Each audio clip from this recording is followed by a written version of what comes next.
And he's got answers for everything. You're denying paternity. It's Mary's word against mine.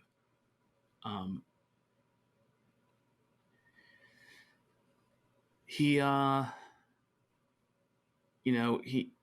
how to look after these spiritual thirsty people. He's been approached by people before that want to know why such bad things happen when they've devoted their life to God. Because you thought I was watching. Well, I wasn't watching. You're pretty insignificant in my world. But because you've tied me up now, I'm going to pay attention. And all I know what you want is some kind of attention or acceptance from me. So just untie me and I'll give you what you want. With a dramatic snap. That makes sense? I mean, there is something to it, but it's also like if Kevin died and came back, he's still a guy with problems after that.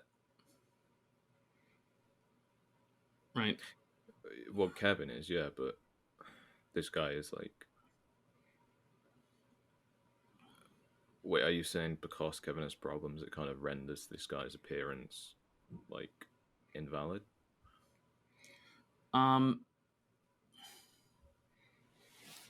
No, I'm saying, let's say the same thing is happening in Perth that is happening in Miracle. Mm-hmm. Okay?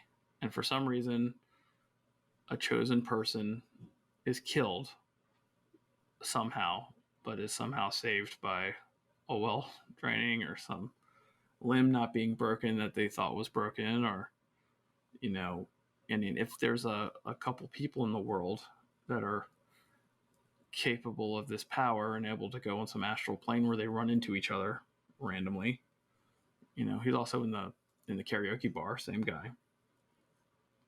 Mm-hmm. That's what I'm saying. I'm saying that those things, if those things happen in this universe and those people are on this astral plane, there still are people that have to live in the world. And if you're fool enough, because what we have is Kevin, who is being talked into by people that he is God, right? And you have this person who believes it and is advertising it. Okay, yeah, that's a nice way of putting it. If that makes sense. Yeah, I can see that. And you could see why that would be a bad idea to do that. And yeah, so... Because, yeah, like you're saying, they have similar stories in terms of somebody dying and then coming back, and there's that literal crossover in the astral plane, as you call it, and then it's just about, like, the different ways it could play out in terms of one person says he isn't, but everyone else is trying to convince him he is, and then this guy's saying he is, and everyone, well, not everyone, but people trying to convince him he isn't, and those parallels, yeah, that makes sense. And it's the denier that should get the job, right? Exactly. But, I mean, if you're saying that, though, are you saying that's possible, but it's possible he's also still a con man from doing this? Is it not possible he's not a con man, but he just believes himself? Like, he's deluded himself? Possible. Yeah. He's possibly deluded himself, but I guess I said con man the wrong way. It's like, I don't think he knows Boo from Matt Jameson in any way, shape, or form. He's just dealt with this kind of thing before, and he knows what to say to get out of these situations. And this is an extreme one for him, because you have a guy with an axe to grind. Get it? Also, you have this big MFing tiger right there the whole time that just adds tension to the whole thing. Right? Tiger? I didn't see that. You didn't see the tiger? I saw a lion.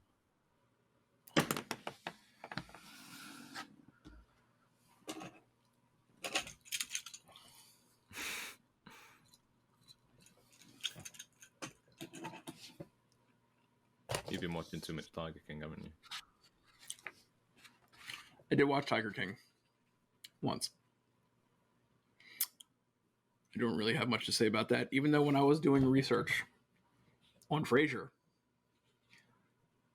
he was in the exact kind of place that those places are. So, now during this whole thing, you're getting the full weight of the leftovers. They're throwing the music at you. They're throwing the full moment to get to Ta-da. I think he knows he's doing something emotional to Matt. But I also think he knows that when he says, just untie me and I'll make it better. And I think, I don't want to say Matt's spiritual life. No, I'll say it. Matt's spiritual life at that point is in complete shatters. In complete shatters into pieces. What do you think? I can kind of see that by his reaction, but I'm not entirely sure how he gets to that point, because, like, surely all that, whatever, shattering is, like, the only way that that's possible is Matt believing this guy. So the minute somebody shakes Matt and says, hey, you know, this guy is just, like, you know, he's having you on, doesn't that make everything that this guy's saying doesn't hold the same weight because he's not who he says he is?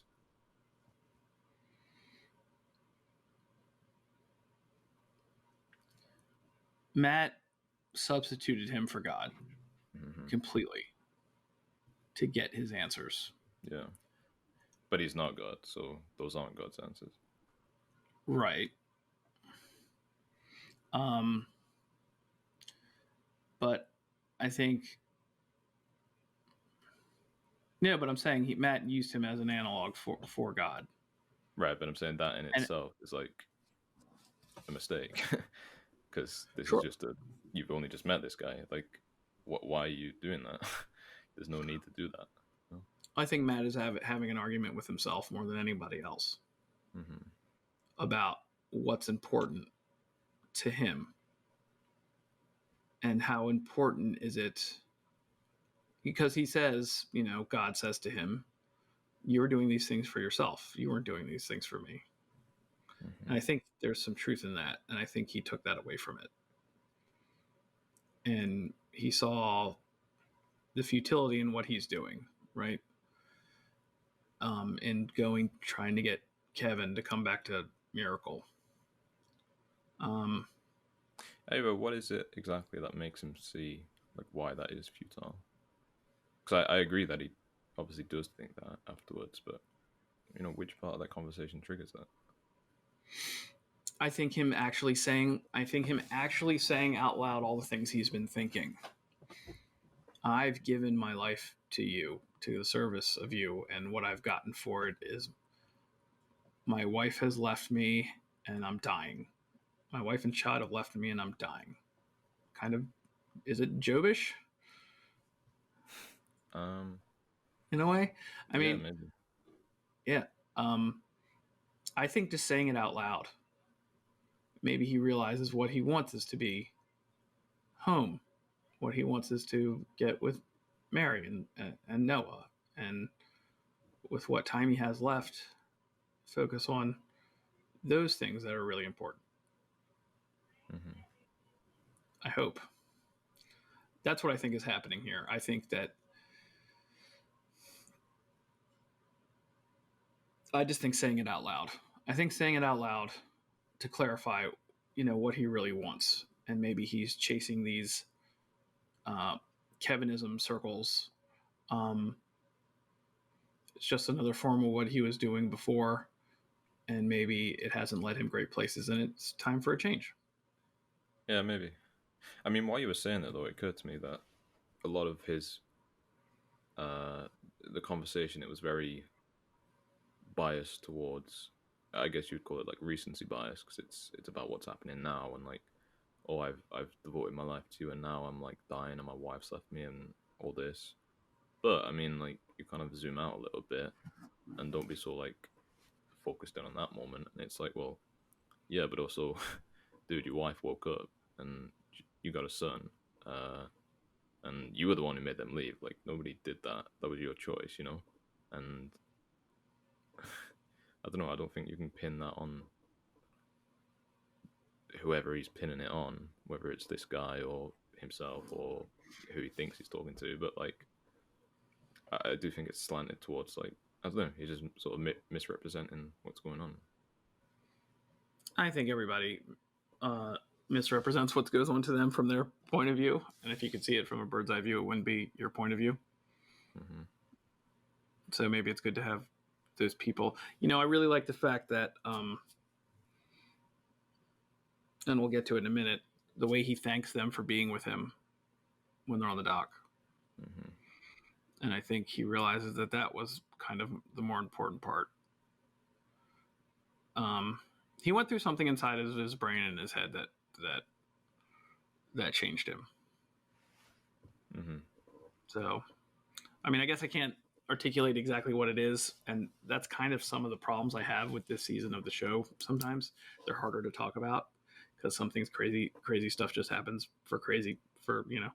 because leftovers. You know what I mean? And it might be a because leftovers moment.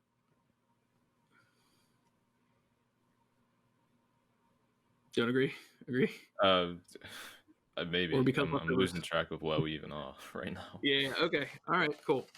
I knew that was going to be one of those conversations. The next morning, Matt is told a fishing boat found the body of a man thrown overboard, and Burton will be arrested when they dock. Matt makes it clear he doesn't have any pressing business in Australia and will be free to leave his statement with the police. While the Pride files off the boat, Matt thanks Laurie, John, and Michael for being with him and admits he is dying. Before they can compute this new information, David Burton is attacked and killed by the lion, who was just freed by the animal rights group who warned Matt earlier. The police put the lion down. Matt turns straight to the camera and says, "That's the guy I was telling you about." I can't put my finger on why, but that's a really cool ending to the episode.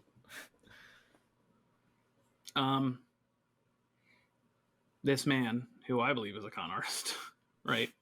Well, I mean, the fact that he runs is kind of definitely a point on that side, yeah. He knows he did wrong, right? Mm-hmm. And he knows he's going to get in trouble for it.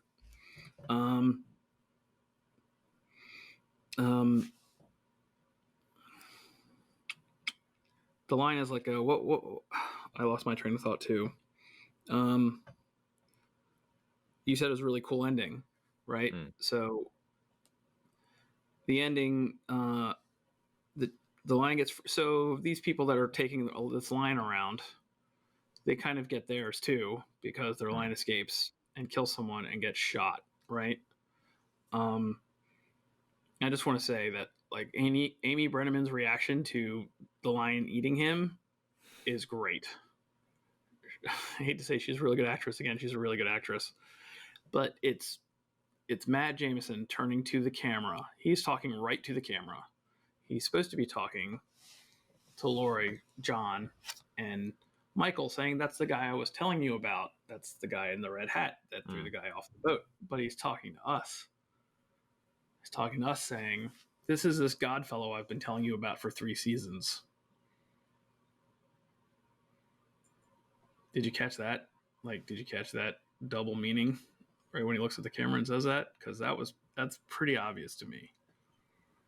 Yeah, well, I mean, there's no, like, I guess you can't say, it's not like he says, "Hey, viewers, that's the guy I was telling you about." So there's no real way of saying, like, definitely that's what it is. But I feel like the direct address, I mean, whenever somebody direct addresses the camera, it's a risk, right?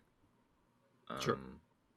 But I don't know, just the combination of having that and then cutting off the end of the episode of it is like, it's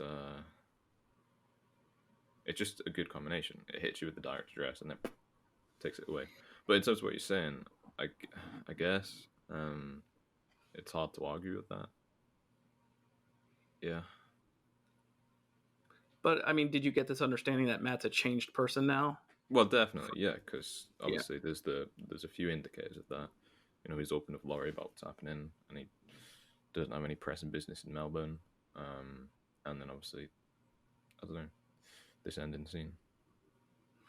Yeah, and you just get the vibe that things are going to be different for Matt now. You don't know what he's going to do, but he's not going to go to try to find Kevin, right? I think he thinks all that was a kind of a futile gesture. I know what he does, but I'm not going to say because you haven't seen the show. And is that the craziest episode of The Leftovers to try to explain what's happening in reality? Definitely in the top 2 or 3. Do you know what I mean? Mm-hmm. So, the title is a play on the movie. It's a mad, mad, mad, mad world. It's a mad, mad, mad, mad world. A lot of it is crazy for crazy's sake. And they put, they did this thing where you said you thought The Leftovers was going to be crazy in season 2. You thought that was crazy. Well, wait. Well, I mean, they're talking about, Matt Jameson on a sex boat. I mean, it's about as crazy as you can think of. Watching again,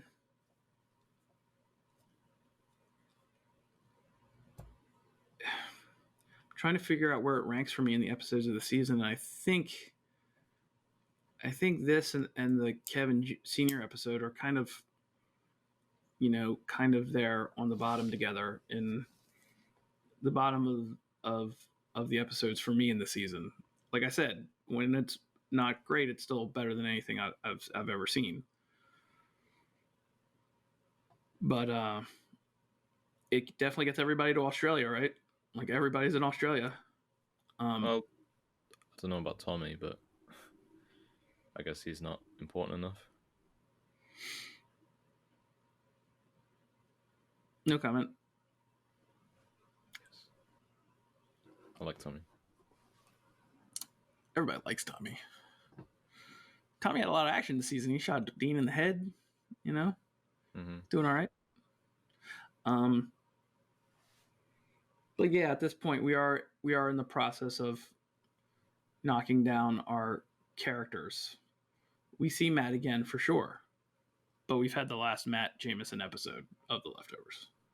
But I mean, there's still more to come in terms of like where his character, obviously what his character does, there's more of that. But in terms of where his character progresses to, I'd hope there's more of that. Mm. Sure. And so I guess I would like you to rank the 3 Matt Jameson episodes if you can. Two boats in a helicopter, no room at the inn, and it's a Matt world. I mean, just based on purely how much I enjoyed watching them, probably season 2 first, and maybe season 1, then this one. Okay. That's obviously heavily biased, like maybe objectively speaking, or like technically, or whatever. This episode was better, but I don't know. It was a stressful one to watch, so I didn't enjoy it as much. I understand that, and that's why I like the show, because I get your point of view on that. Yeah, I don't have anything else to say. Yeah, it feels like I'm like you say, I'm hoping there's more in terms of where Matt goes from this, because on one hand, like, I guess it's kind of nice that it feels like all this franticness about Matt has sort of slowed down and he's kind of collected himself a bit. But even so, like, this would not be a good way for it to end, I think, with Matt. Like, Mary's gone. He seems to have, like, forgotten about Kevin. It's like he's not really caring about all the stuff he's cared about before. And, I mean, on one level, it's kind of, obviously, it's fascinating to watch, but you can't just, like, take all that stuff away from him. You gotta give him something, Like, he doesn't have Mary anymore, doesn't have Kevin anymore. Maybe he doesn't have his, like, church that he's running anymore. Obviously, he doesn't. He's in Australia. So, like, we just have this, like, empty Matt. That's, like, I don't want to end the series with an empty Matt. We gotta give him something, give him something to have, I'll give you a little spoiler. Mm-hmm. We see Matt again. Mm-hmm. Well, so, but that's what I said. It was like the main arc of his 3 episodes was done, because we still see him, and there's more there, but I don't want to spoil it. Mm-hmm. But we're in for 3 more episodes of The Leftovers. We didn't see Kevin all episode. It's been a worrying lack of Kevin in some of these episodes. What? There's definitely been I say worrying. There's a alarming lack of Kevin in a solid quarter of this season. And there's we haven't seen Nora this episode. We have no idea what's going on with her. At least we know Kevin found his dad. No idea what was happening. with Nora. So we still haven't seen the shot of. I keep thinking about. I might rewatch the trailer now that we're halfway through, but I keep thinking about the shot of Laurie standing at the front of the boat because I thought we were going to get that this episode because they're on a boat, but we didn't get that. So okay, I don't know. It just seems like a fairly big thing, Laurie to be standing on a boat somewhere. Interested to see. Well, let's say we've seen Kevin Sr.'s episode. Let's say we've seen Matt's episode. Who has an episode every season? Kevin has multiples. Nora has multiples, right? Are we going to get a Laurie episode? Laurie has an episode in season 1. A lot of season 1s, right? She has her own full episode in season 2 till she comes back at the end. You don't see her in all of season 2. Mm-hmm. I think we're kind of due a Laurie episode. Okay, I guess. Okay. Maybe it's the thing we've been waiting for. Maybe. Maybe. I mean, as long as there's Kevin in it, I guess. I'm just worried we're going to get... I guess in the past, when we've had Laurie episodes that have been at the expense of the other characters, hopefully that won't be the case. Well, hopefully me and you will find out in the next couple of days. But for this episode of 6 Years Later Leftovers Chat, please hit like and subscribe because you need to catch those last 3 episodes because they are going to be bangers. And we're going to do a final beard check pretty soon.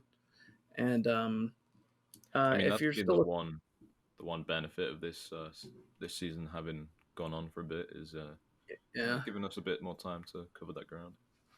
Yeah, and it is taking us longer to get out the episodes, but that's because life is taking us longer. We have more people around than we normally do when we're in our house. So if you're still listening, and that's been a source of consternation, I'm sorry, but thank you for listening. And we'll see you next time. Thank you. Bye. See you. Wave.